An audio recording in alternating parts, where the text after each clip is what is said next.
Olá! Estamos de volta para mais uma aula do nosso curso A Carta aos Hebreus, dando sequência, mas ainda não terminando o capítulo 9. O assunto de hoje será a morte. Este tema não faz parte da relação de assuntos da maioria das pessoas. Para você ter uma ideia, exceto alguns autores da filosofia, dentre eles Arthur Schopenhauer, para quem a morte era a grande fonte de inspiração da filosofia, ou ainda o filósofo Martin Heidegger, que entendia a existência como ser para a morte. Geralmente as pessoas veem a morte como a maior tragédia que pode atingir alguém, e ao mesmo tempo, uma total falta de significado. Como dizem, a morte é perda, falência e dano máximo. Por isso, quando muito, é entendida como desprovida de qualquer valor.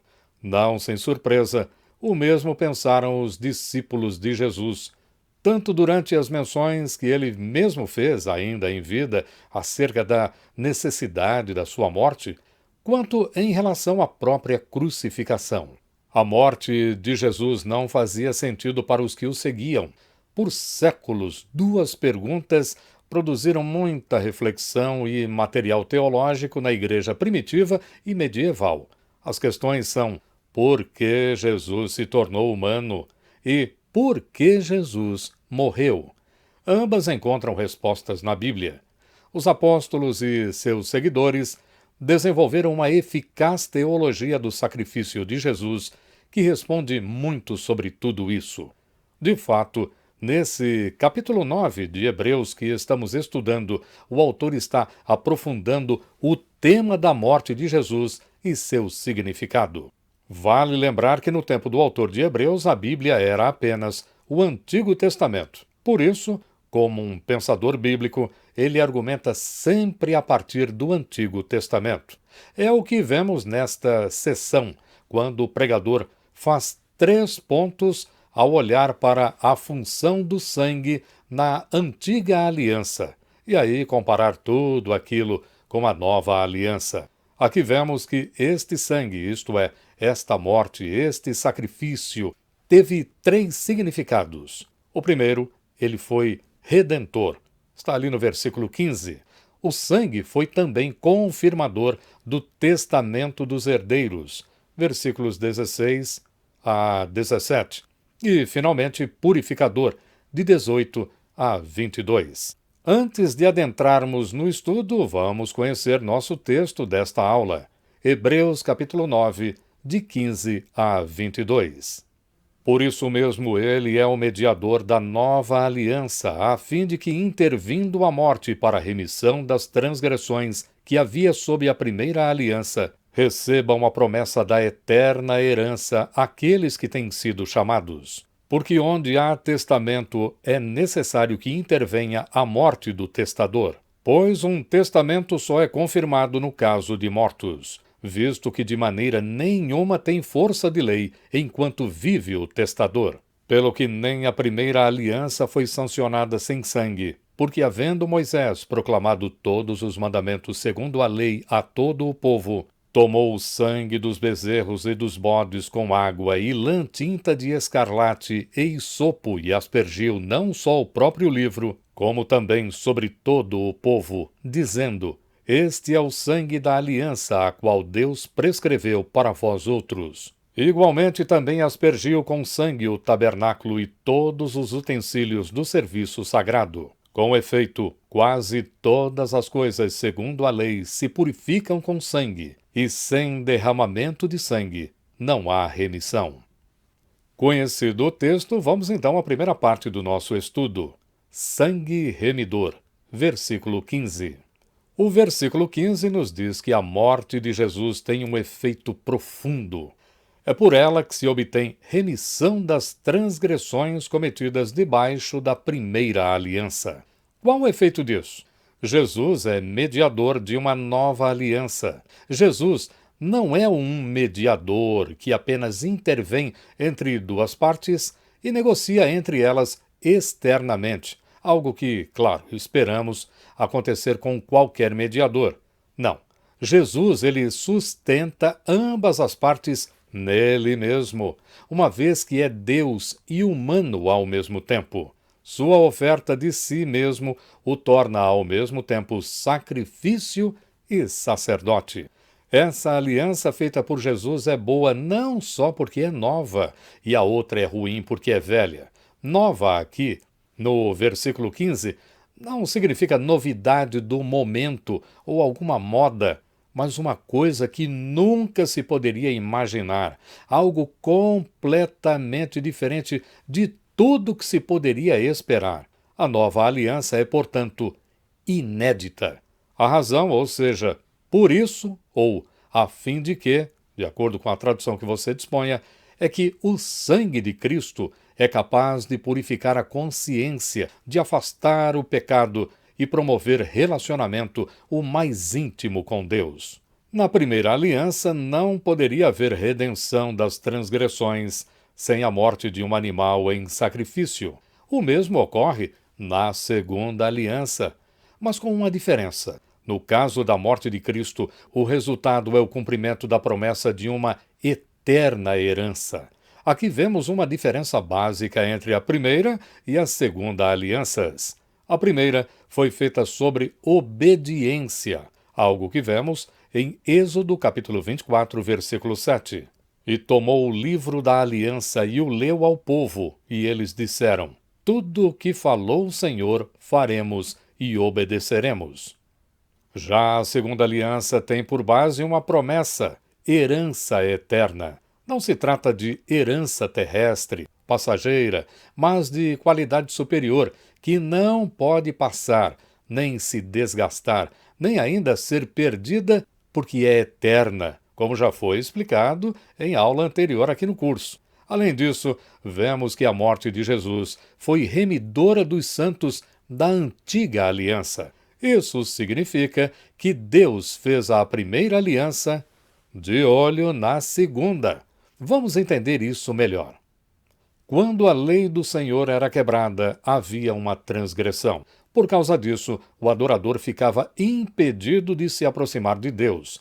Daí a necessidade de um sacrifício. Mas os mandamentos e os sacrifícios da antiga aliança não eram eficazes contra o pecado. Isso significa que eles não faziam expiação, ou seja, não reatavam o relacionamento quebrado.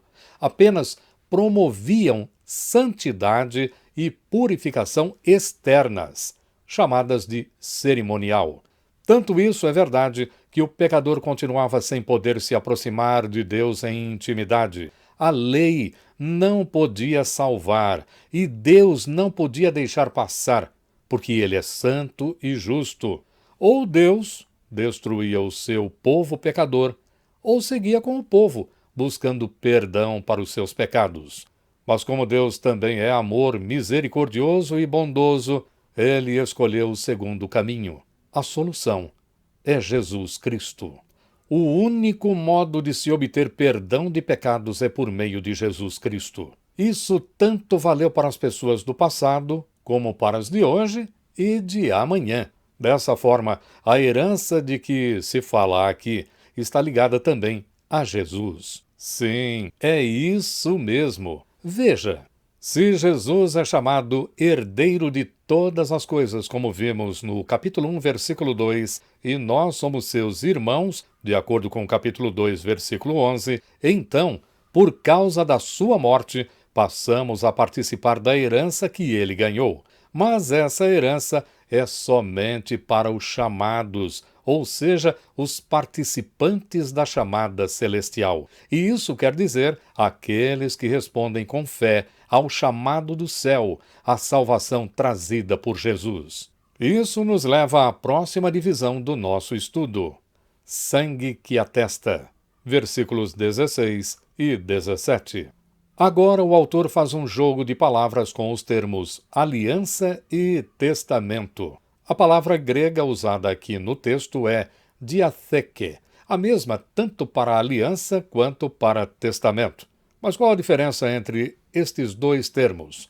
Bom, a aliança é um acordo de fidelidade entre duas partes. Já testamento é um desejo, uma vontade de alguém para outra ou outras pessoas. Nós encontramos aqui, no versículo 16, um princípio geral. Um testamento só tem força se o testador morrer. Não é verdade? O que o autor enxerga nisso tudo? Ele vê agora o sangue, a morte de Jesus, ratificando, quer dizer, confirmando a nova aliança, assim como o sangue de animais confirmou a antiga. A passagem é um pouco longa, mas vale a pena conhecer para vermos o paralelo que o autor de Hebreus faz entre a antiga, ou primeira, e a nova, ou segunda aliança. Êxodo capítulo 24, versículos de 3 a 8. Veio, pois, Moisés e referiu ao povo todas as palavras do Senhor e todos os estatutos. Então todo o povo respondeu a uma voz e disse: Tudo o que falou o Senhor faremos. Moisés escreveu todas as palavras do Senhor e, tendo se levantado pela manhã de madrugada, erigiu um altar ao pé do monte e 12 colunas, segundo as 12 tribos de Israel. E enviou alguns jovens dos filhos de Israel, os quais ofereceram ao Senhor holocaustos e sacrifícios pacíficos de novilhos. Moisés tomou metade do sangue e o pôs em bacias, e a outra metade aspergiu sobre o altar. E tomou o livro da aliança e o leu ao povo, e eles disseram: Tudo o que falou o Senhor faremos e obedeceremos. Então tomou Moisés aquele sangue e o aspergiu sobre o povo e disse: Eis aqui o sangue da aliança que o Senhor fez convosco a respeito de todas estas palavras. O versículo 17 da passagem aqui de Hebreus, capítulo 9, conclui dizendo que um testamento não tem força senão pela morte. Aqui o autor está falando da aliança que foi prometida por Jeremias, capítulo 31, versículos de 31 a 34. Como nós vimos na aula número 19, lembra-se? Jeremias profetizou, mas a nova aliança só passou a ter efeito após a morte de Cristo. Isso mesmo, a promessa foi cumprida na morte de Jesus. O testamento para nós, que somos os herdeiros, tem força, e é por causa do sangue, da morte de Jesus. E agora chegamos à terceira e última parte do nosso estudo, sangue purificador, versículos 18 a 22. Vamos agora recapitular o que já foi dito nesta aula. Até aqui vimos 2 efeitos produzidos pela morte ou sangue de Jesus. É remidor e atesta a aliança. Resta o terceiro efeito da morte redentora de Jesus, que é o perdão de pecados. Observe que o autor agora volta a usar a palavra aliança, versículo 18. A segunda aliança, assim como a primeira, foi inaugurada com sangue também, conforme descrito nos versículos 19 a 21 aqui da passagem. Em toda essa seção, veremos que o sangue tem também o papel de purificador. Vale a pena saber que o Antigo Testamento não explica como o sangue purifica ou expia pecados. Apenas diz que ele faz isso. Esperava-se das pessoas que reconhecessem o valor do sangue dos animais envolvidos no processo da antiga aliança, mesmo que não compreendessem como o sangue operava. Mas Hebreus ensina que a morte de Cristo é um meio definitivo, ou seja, não vai mudar nunca mais. É pelo sangue de Cristo que Deus oferece perdão de pecados. E pelo entendimento de que o autor de Hebreus tem das Escrituras, isso não pode acontecer de modo nenhum sem derramamento de sangue, como vimos no versículo 22. Neste ponto, e a partir da passagem do nosso estudo, vejamos algumas reflexões. Começamos com a seguinte questão: quanta atenção temos dado ao fato de Deus ser santo? Quando a Bíblia diz que Deus é santo, o que entendemos com isso? Você já observou disso tudo que podemos ver muitas coisas de Deus fora de Deus? Vou explicar. Veja os exemplos: bondade, amor, misericórdia, envolvimento, alegria. São todos atributos que podemos identificar também em pessoas, não só em Deus. mas em Deus vemos que ele é santo. Ser santo é a natureza de Deus. Em outras palavras, Deus é incomparável, porque santo é separado, único. Ele é como ninguém. Por isso, Deus exerce bondade, amor, misericórdia, envolvimento, etc., como ninguém mais. É nesse sentido que ser santo é ser separado, já que não se parece com ninguém mais. Quanto a nós, não somos santos, nós somos santificados. Nós não somos santos como Deus. Deus opera em nós a santificação. Por isso nós somos santificados. Portanto, o que diferencia Deus de tudo é a sua santidade. Pense nisso. Vimos no versículo 19 que Moisés borrifou com sangue o livro e o povo. Há duas observações aqui. Primeira, o povo e a palavra de Deus estão ligados pelo sangue que prenunciava o sangue de Cristo. Quando desprezamos a palavra, estamos desprezando o próprio sangue do Senhor, a ligação que nos une a Ele. Segunda observação, não basta derramar o sangue de Jesus, tem de haver cobertura com o sangue de Jesus. Por isso, o povo foi borrifado com o sangue. Isso significa o seguinte, não basta olhar de longe para o sacrifício do Cordeiro, tem de se receber a sua vida santa, em santo relacionamento com Ele. A partir daí, viver vida santa, ou seja, conforme o caráter do Senhor.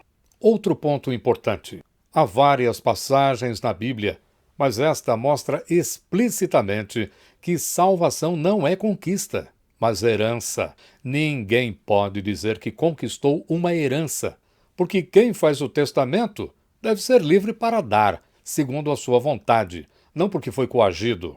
Então, se alguém está no testamento ou não, depende da vontade do testador. Dessa forma, a salvação é um ato livre da vontade de Deus. Por isso, esse ato é também chamado de graça. Olha, é muito bom saber que, como herdeiros, receberemos o que Jesus recebeu do Pai. Mas o maior presente de todos, a maior herança de todas as que receberemos do Pai, é o próprio Pai. E por que isso? Porque Deus não é um pai superocupado que manda presentes para os seus filhos para compensar a sua ausência. Não!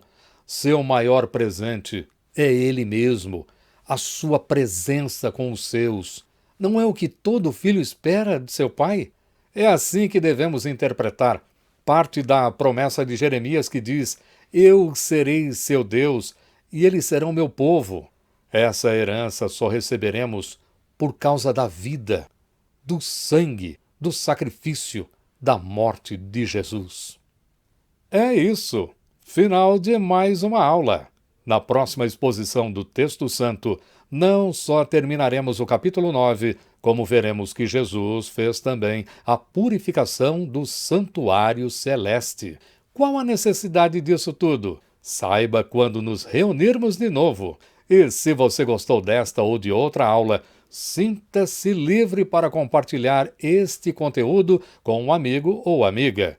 E se ainda não se inscreveu no canal e quer se juntar a nós na divulgação das verdades expostas aqui, por favor, não se esqueça de ativar também as notificações no sininho para receber informação da publicação das próximas aulas. Deixe também o seu comentário e aquele like. Tudo de bom, fique com Deus e até nosso próximo encontro.